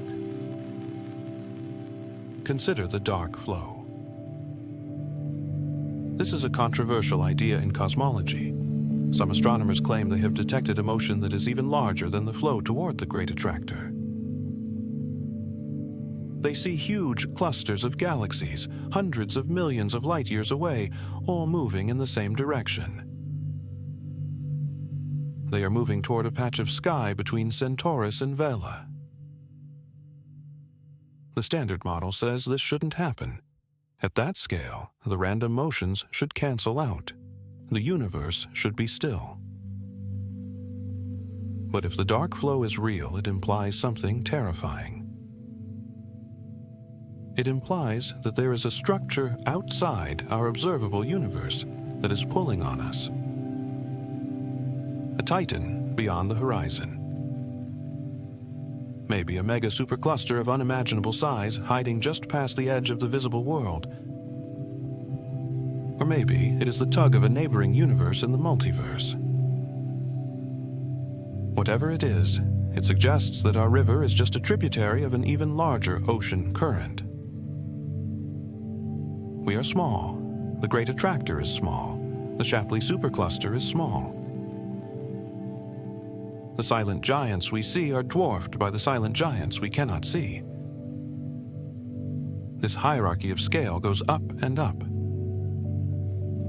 Planets orbiting stars, stars orbiting galaxies, galaxies orbiting clusters, clusters flowing toward superclusters, superclusters drifting in the dark flow. It is wheels within wheels, flows within flows. And you are at the center of it all, perceiving it. The motion is not chaotic. It is harmonic. Gravity is trying to bring everything together. It is the force of unity. Even though the expansion will eventually win, for now, The universe is trying to hug itself. The Milky Way and Andromeda are successfully hugging. We will merge. We will become Milkomeda, a giant elliptical galaxy. We will be safe in that merger. The stars will not collide. They will just dance past each other and settle into a new, larger swarm. We are building a fortress against the dark energy. Let the knowledge of the speed comfort you. Stagnation is death. Life is movement. The universe is alive because it is moving. The room you are sleeping in is not a static box. It is a capsule traveling at 600 kilometers per second. You are an astronaut on the longest voyage of all. The destination doesn't matter. The destination is just a point on a map that keeps changing. The reality is the ride. Let the gravity of the great attractor pull your thoughts away from the petty problems of the day. Visualize your worries being left behind in the dipole repeller. They are in the void behind you. There is no gravity to hold them. They drift away. They are pushed back by the expansion. You are moving forward, toward the mass, toward the light, toward the future. The stream is carrying you. You don't have to paddle. You don't have to steer. The laws of physics have charted the course billions of years ago. Trust the current. In the next chapter, we will look at the spaces between the flows. We have talked about the repeller as a void, but what is a void truly like? We will travel into the Buddha's void, in the sphere of nothingness, 250 million light-years wide. We will see what happens when gravity fails completely. We will look at the void galaxies, the lonely hermits of the cosmos who have never known a neighbor. We will see that the voids are not just empty, they are expanding bubbles that shape the walls. The silent giant, the Great Wall, exists because the voids pushed the matter together. The emptiness creates the form. But for now, stay in the river. Feel the smooth laminar flow of space-time. You are weightless in the current. The stars are streaming past like fireflies on a riverbank. You're going home. Sleep in the motion. The galaxy is carrying you. We have spent our journey thus far navigating the high ground of the cosmos. We have traversed the Great Wall, traced the curvature of the giant arc, and mapped the dense, glittering cities of the superclusters. We have focused our attention on the presence of matter, the light, the gravity, the sheer accumulation of substance. But to truly understand the architecture of the universe, one must look past the structures and into the gaps. A sponge is defined not just by its fibers, but by the holes that separate them. A net is defined by the spaces between the threads. Tonight, we turn our gaze away from the filaments of light and peer into the abyss. We enter the cosmic voids. These are not merely empty spaces. They are the dominant feature of our reality. They occupy 80% of the volume of the universe, vast, expanding bubbles of nothingness that push the galaxies into their narrow lanes. They are the silent engines that sculpt the silent giant. When astronomers first began to map the three-dimensional position of galaxies in the late 20th century, they expected to find a random, uniform mist. They assumed that gravity would have pulled matter into rough clumps, but that generally the universe would be homogeneous, the same everywhere. Instead, they found a foam. The first indication of this structure came in 1981 with the discovery of the Buddha's void. astronomers were surveying the sky in the direction of the constellation Botus, the herdsman, when they noticed a startling anomaly. In a region of space where there should have been thousands of galaxies, there were almost none. It was a spherical desert, a region of darkness spanning 250 million light years. To grasp the magnitude of this emptiness, we must recalibrate our sense of scale. Our own galaxy, the Milky Way, is a formidable object, 100,000 light-years across. Yet, if we were to place Milky Ways edge to edge across the diameter of the Boötes void, we would need 2,500 of them. It is often referred to as the Great Nothing, a volume of space so immense that it comprises nearly 0.27% of the entire observable universe, yet it contains fewer than 60 known galaxies. By comparison, a volume of this size in a supercluster would contain tens of thousands. If our solar system had been born in the center of this void, the history of human astronomy would have been radically different. When Galileo first pointed his telescope at the sky in 1609, he would have seen the planets and the stars of our own galaxy, but beyond them, absolute blackness. The Andromeda galaxy would be invisible. The Virgo cluster would be too faint to detect. We would have had no evidence that other galaxies existed at all. We would have likely concluded, with empirical certainty, that the Milky Way was the only island of matter in an infinite, empty ocean.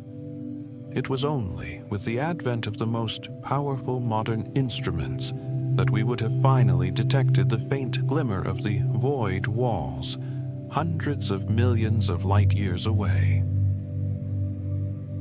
But the Boötes void is not unique. It is simply the largest and most famous example of a universal phenomenon. We now know that the cosmos is packed with these bubbles: the local void, the Eridanus supervoid, the northern local supervoid. They are the cells of the cosmic honeycomb. But why are they empty? And more importantly, how do they shape the universe? The answer lies in the competition between two fundamental forces, gravity and dark energy. In the early universe, matter was distributed almost perfectly evenly, but there were tiny fluctuations, regions that were slightly denser, and regions that were slightly emptier. Gravity is an attractive force. The denser regions had more gravity, so they pulled matter toward them. They stole gas and dust from their surroundings. The emptier regions, having less mass, had less gravity. They could not hold on to their material. Their gas flowed away, draining into the denser filaments. This process alone would create clumps. But there's a second, more powerful mechanism at work in the voids: expansion. Dark energy, the mysterious force that accelerates the expansion of the universe, is a property of empty space. It pushes outward. In a dense galaxy cluster, gravity is strong enough to overpower dark energy and hold the structure together. But in a void, matter is scarce. Gravity is negligible. Dark energy has free rein. Consequently, the voids expand faster than the rest of the universe. They act like inflating balloons.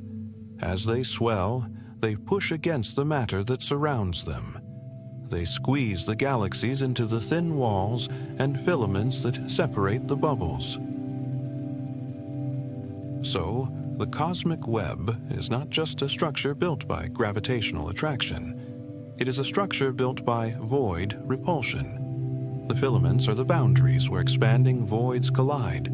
We live in the crush zone between the bubbles. This dynamic makes the voids the most active evolvers of the cosmos. They are the driving force of the large-scale structure.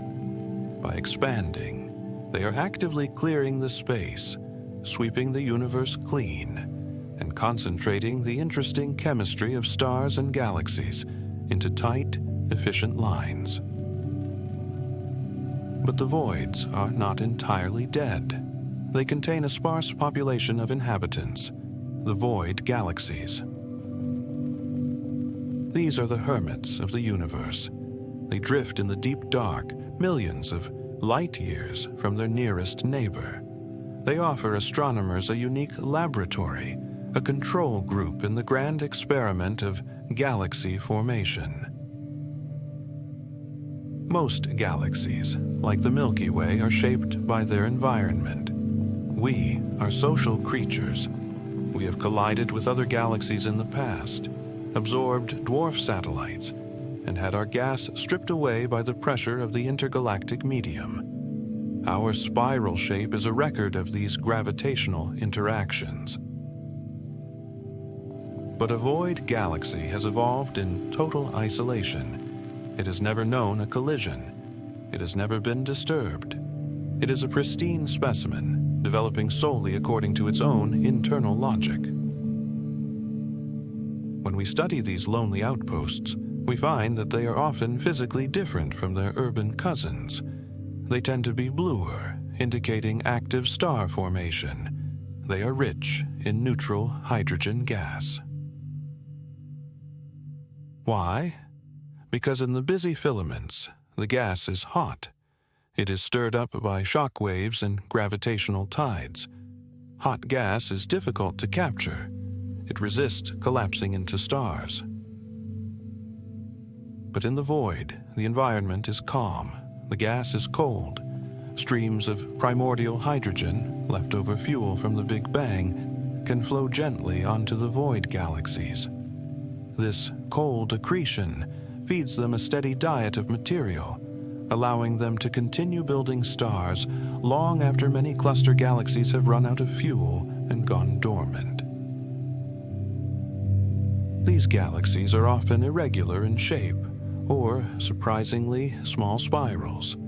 They are fossilized remnants of the early universe, preserved in the deep freeze of the nothingness. They show us what galaxies looked like before the environment became crowded and violent. Imagine the view from a planet orbiting a star in one of these void galaxies. The night sky would present a stark contrast to our own. One would see the local stars, the immediate neighbors within the galaxy itself. But looking perpendicular to the galactic plane, one would see absolute emptiness.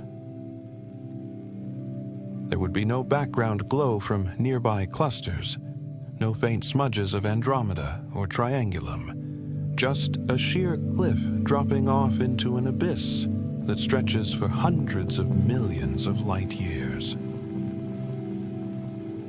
An observer on such a world would look out into a universe that appeared to end at the edge of their own stellar system. The psychological impact of such isolation is difficult to conceive.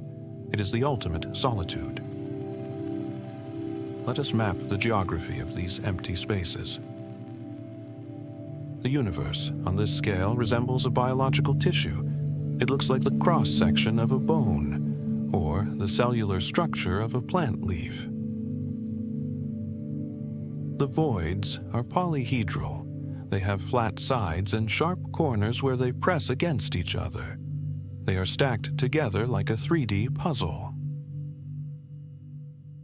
Our own location, the local group, lies within a structure known as the local sheet.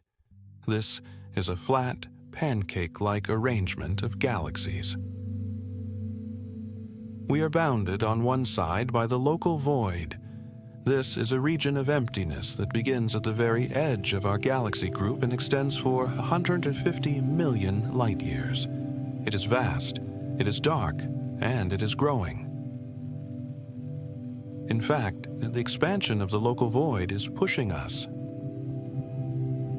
In the previous chapter, we discussed the dipole repeller, the mysterious force pushing the Milky Way at 600 kilometers per second.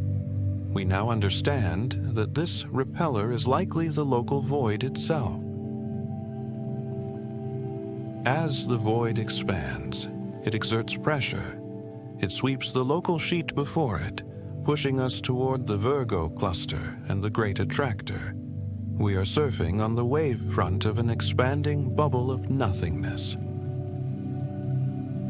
This reframes our motion through the universe. We are not just falling toward the mass, we are fleeing the emptiness. The void is the wind at our backs. What is the future of these voids? As the universe ages, the influence of dark energy increases. The acceleration of the cosmos means that the voids will grow larger, faster. The walls between them will stretch. The filaments will thin out. Eventually, the bridges will snap. The superclusters, the knots where the filaments meet, will become isolated islands. The voids will merge, coalescing into a single, all-encompassing supervoid that dominates the entire volume of the cosmos. The cosmic web will dissolve. The intricate lattice of light will be torn apart, leaving only lonely, dying embers drifting in an infinite dark. This epoch is known as the Dark Era. It is the inevitable conclusion of a universe dominated by the vacuum. But we must remember the timescales involved. This dissolution will take hundreds of billions of years. For now, and for eons to come, the web holds. The voids act as the negative space that gives the positive space its form. Consider the nature of this empty space one last time. Even in the deepest void where matter is absent, the laws of physics remain. The vacuum is not truly empty. It is a medium. It is filled with the cosmic microwave background, the fossil radiation of the Big Bang. Photons travel through the void, redshifted and tired, carrying the image of the beginning to the other side. It is filled with neutrinos, ghostly particles that pass through the dark in great swarms, silent and non-interacting. And it is filled with virtual particles, the quantum foam we explored earlier. The nothing of the Bhuta's void is seething with energy, bubbling with the potential of existence. The void is not a defect in the universe. It is the canvas. It is the primary substance. The galaxies are merely the impurities, the thin veins of contamination in a block of pure vacuum. From a certain perspective, the void is the most perfect part of the cosmos. It is the region where entropy has reached its maximum, where complexity has been smoothed out, where the universe has achieved its goal of relaxation. It is the reservoir of peace. In the busy, crowded filaments, there is violence. Stars explode. Black holes feed. Galaxies collide. The gravitational interactions are chaotic and destructive. But in the void, there is stillness. A galaxy can drift for an eternity without a single disturbance. The clockwork of the heavens turns without friction. This vast, silent spaciousness is the context for our existence. We live in the walls, looking out at the empty rooms. The Great Wall, the silent giant, is defined by the voids that flank it. Without the emptiness to push the matter together, the wall would not exist. The giant stands tall only because the valleys are so deep. As we conclude this examination of the empty spaces, we are left with a sense of proportion. The universe is mostly quiet, it is mostly dark, it is mostly empty. The noise, the light, and the activity are the exceptions. They are the rare and precious anomalies. We are the anomaly. In the final chapter, we will synthesize these perspectives. We will bring the Great Wall, the giant arc, the Big Ring, and the Great Nothing together into a single vision. We will ask what this grand structure implies about the origins of our universe. Is it a random accident? Or does the geometry hint at a deeper order, a crystal lattice of space-time laid down in the first instant of creation? We will look at the giant as a whole entity, a breathing, evolving organism of gravity and light. But for now, let us rest in the spaciousness of the void. Imagine floating in that deep, untouched dark, far from the heat of the stars, far from the pull of the attractors. Suspended in the expansion, held by the vacuum. It is a place of absolute clarity, a place where the universe has room to simply be. The Great Nothing is not a void of meaning, it is a void of noise. It is the silence that allows the signal of existence to be heard. We have traversed the geography of the observable universe. We have mapped the colossal ridge of the Hercules-Corona Borealis Great Wall. We have traced the elegant curvature of the giant arc and the closed loop of the Big Ring. We have drifted through the bustling metropolitan nodes of the superclusters and floated in the absolute stillness of the Buddha's void. Throughout this journey, we sought to identify the silent giant. We looked for it in specific structures, assuming it was a singular object hiding in the deep fields of the data. But as we step back tonight to view the cosmos in its entirety, we recognize a more profound truth. The giant is not a part of the system. The giant is the system. The cosmic web, that intricate bioluminescent lattice of filaments, walls, and voids, is a single, continuous entity. It is an organism of gravity and light that spans 93 billion light years. Tonight, we conclude our investigation by looking at the anatomy of this organism as a whole. We will examine its origins in the sound waves of the Big Bang, its current state of fragile tension, and its ultimate destiny in the expanding dark. To understand how the giant was born, we must look back to a time before stars, before galaxies, and even before the darkness itself. We must look to the era of the primordial plasma, approximately 380,000 years after the Big Bang. At this stage, the universe was a hot, dense soup of particles. Normal matter, protons and electrons, was locked in a tight embrace with light. They moved together as a single fluid. But this fluid was not still. It was ringing. Quantum fluctuations from the initial moment of creation acted like hammer blows, striking the plasma. These impacts sent shock waves rippling through the universe, sound waves. These were not sounds that could be heard by a human ear. The frequency was far too low and the intensity was apocalyptic, but they were physically identical to sound. They were waves of pressure and density moving through a medium. Physicists call these baryon-acoustic oscillations, BAO. Imagine throwing a handful of stones into a pond. Ripples spread out from each impact point. They overlap, they interfere. Where two crests meet, the water rises higher. Where a crest meets a trough, the water flattens out. The early universe was a sphere of such ripples. The waves traveled outward from the center of each fluctuation. But then, a critical event occurred. The universe cooled. At the moment of recombination, when the first atoms formed and the light broke free to become the cosmic microwave background, the sound waves stopped. The pressure of the light vanished. Time freeze. The ripples froze in place. Imagine the pond suddenly freezing solid.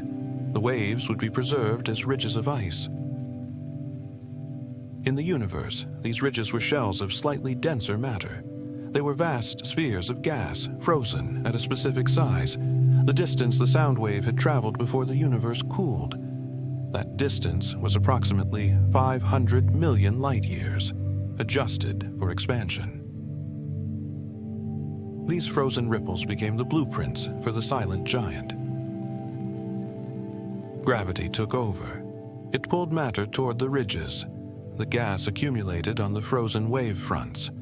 Over billions of years, these shells of gas collapsed to form the filaments and walls of the cosmic web.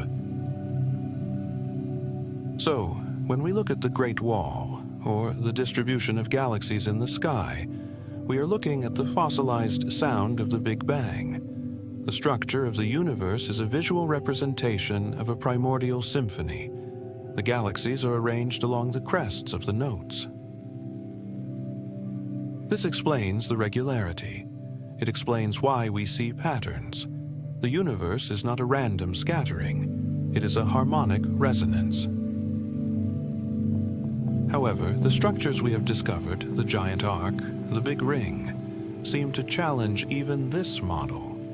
They are larger than the standard ripples.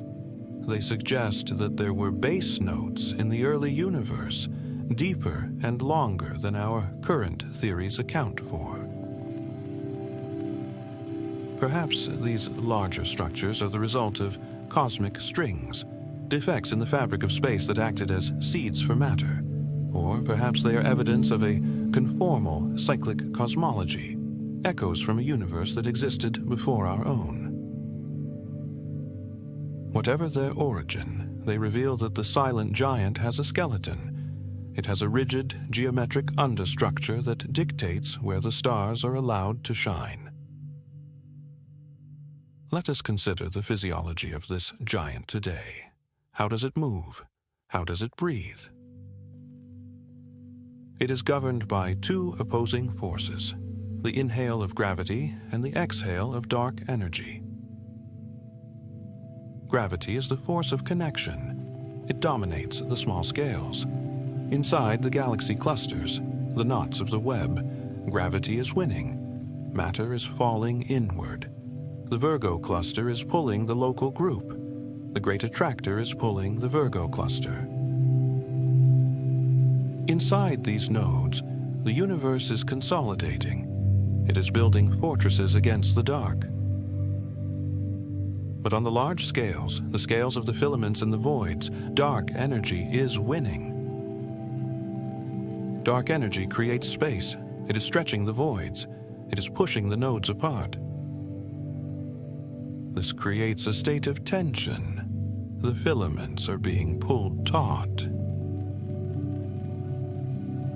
Imagine a net being stretched. The ropes get tighter and thinner. Eventually, they must snap. We are living in the epoch of maximum structure, the stelliferous era. The web is fully formed, intricate, and beautiful, but it is a transient phase. As we project the timeline forward, we witness the slow dismemberment of the giant. In the next few billion years, the expansion will accelerate.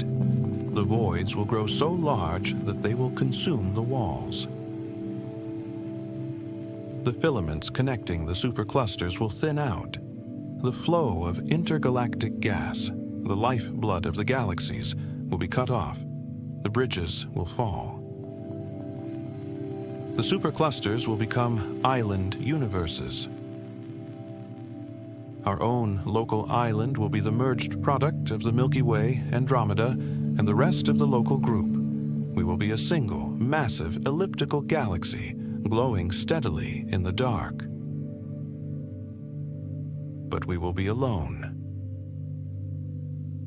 The great attractor will be pushed away over the cosmic horizon. The Hercules-Corona Borealis Great Wall will recede faster than the speed of light, vanishing from our observable sky.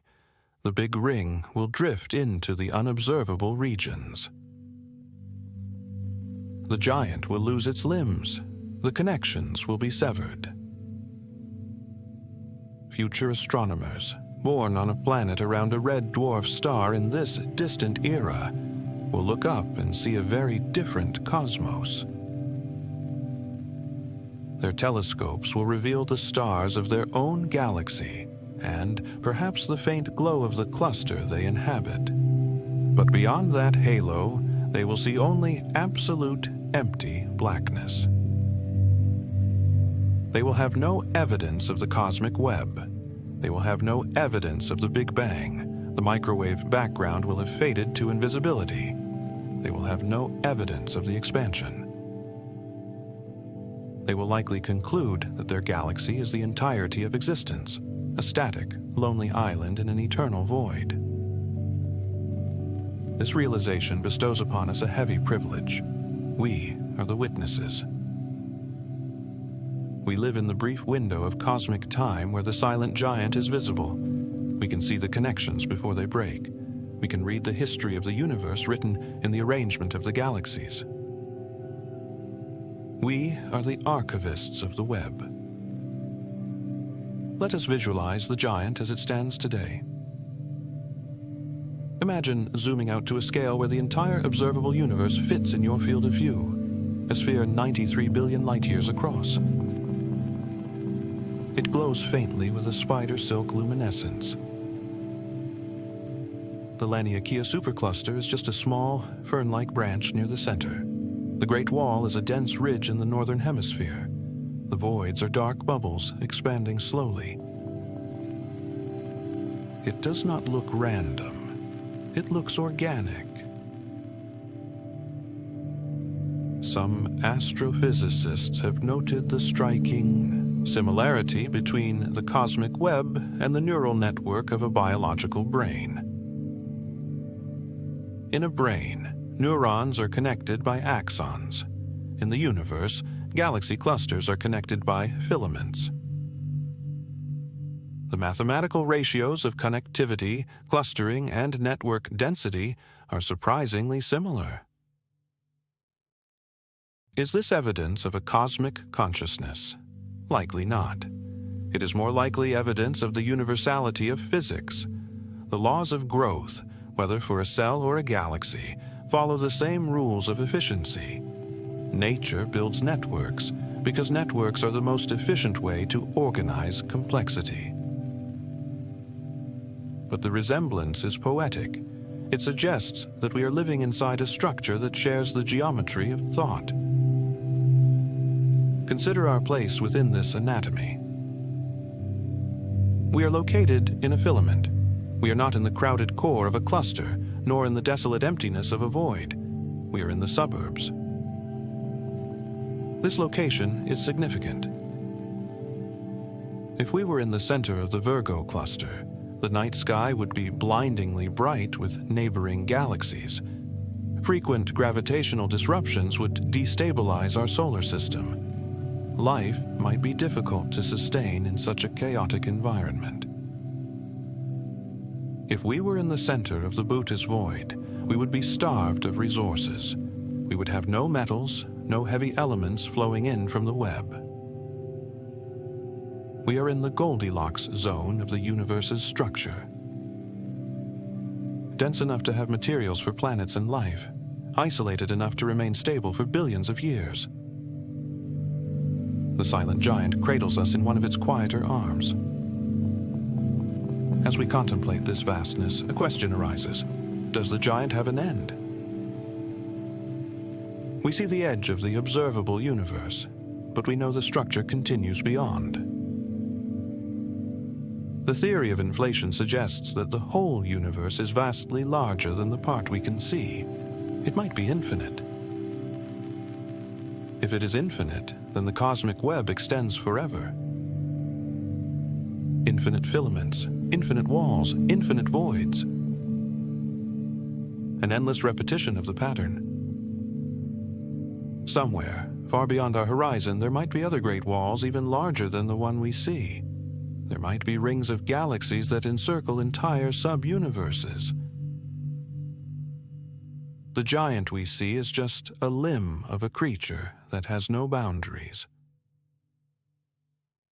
This scale obliterates the human ego, but it replaces it with a sense of belonging. We are not separate from this system. We are composed of it. The atoms in your body were forged in the stars of this galaxy. The galaxy was formed by the flow of gas along the filaments. The filaments were formed by the collapse of dark matter. The dark matter collapsed because of the sound waves of the Big Bang. You are the end result of the giant's labor. You are the universe organizing itself into a form that can see itself. When you look up at the night sky, you are looking at your own origins. The Great Wall is your ancestor. The void is your womb. Let us find peace in this continuity. The universe is often presented as cold and indifferent, a hostile void. But the structure suggests otherwise. It suggests stability. The web has held together for 13.8 billion years. It has provided a stable environment for the evolution of complexity. The Earth has spun for 4 billion years without being knocked out of orbit. The sun has burned steadily. The galaxy has rotated gracefully. The silent giant is a protector. It holds the chaos at bay. Gravity is the grip of this protection. Feel the gravity holding you now. It is the local manifestation of the universal force. It is the same force that binds the Hercules-Corona Borealis Great Wall. By feeling your weight on the bed, you are feeling the connection to the web. You are plugged into the grid. Consider the silence. Space is a vacuum. Sound waves require a medium, air, water, rock, to travel. In the emptiness between the galaxies, there is no medium. The Great Wall creates no noise. The collision of clusters is silent. The expansion of the voids is silent. The universe operates in absolute quiet. This silence is not an absence. It is a presence. It is a heavy, resonant stillness that permeates all things. On Earth, silence is rare. We are surrounded by the vibration of the atmosphere. But in the cosmos, silence is the rule. Let that cosmic silence descend upon you. Imagine the room around you dissolving into the vacuum. The noise of the world drifts away, unable to cross the gap. You are left in the presence of the giant. It stands there, 10 billion light years tall, unmoving, unspeaking. It asks nothing of you. It requires no reaction. It simply is. There is a profound rest available in the face of such permanence. Your life is a flicker, a brief spark in the dark. This is not a sad thought. It is a liberating one. If you are small, your problems are small. If you are brief, your worries are fleeting. You can set them down. The giant can carry them. The universe has survived the death of trillions of stars. It can survive your Tuesday. Allow yourself to align with the timescale of the web. The galaxies rotate once every 200 million years. The filaments evolve over billions of years. Slow your internal clock.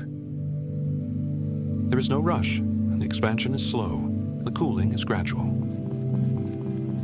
Everything is unfolding exactly as the laws of physics dictate. There are no mistakes in the web. Gravity does not make errors. You can trust the unfolding. As we close this documentary, let us take one final look at the whole. See the sphere of the observable universe. See the glowing filaments. See the dark voids. See the flows of the galactic rivers. It is a masterpiece of light and shadow.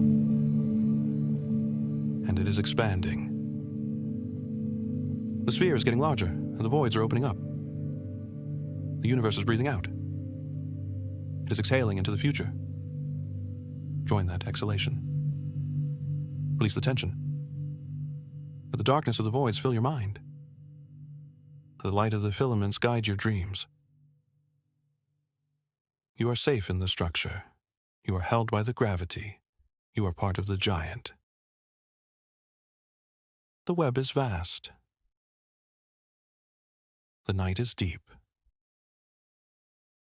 The silence is complete. Good night.